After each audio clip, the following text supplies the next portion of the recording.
আল্লাহ তাআলা অন্য সব অপরাধ নিজ দয়া গুণে মাফ করলেও কোন বান্দার মনে আঘাত দিলে আল্লাহ সেটা মাফ করে না,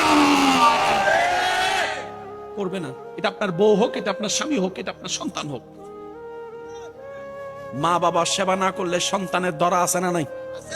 ঠিক তেমনি ভাবে সন্তানের উপর যদি মা বাবা জুলুম করে, মা বাবারও দরা আছে।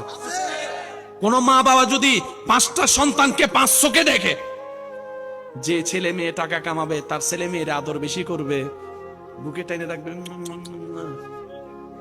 আর যে সংসার একটু টাকা কম কামাবে, টাকা দিতে পারবে না, তার ছেলেরে তার বউরে তার মেয়েরে আদর করবে না, হাসরের ময়দানে দরা আছে না নাই? এক ছেলের সম্পদ বাড়াই দিবে, আরেকজনের কমাই দিবে, দরা আছে না নাই? কারণ আল্লাহ তাআলা সন্তানকে যেভাবে বলেছেন মা বাবার হকের কথা, মা বাবাদেরকেও বলেছেন সন্তানের হকের কথা।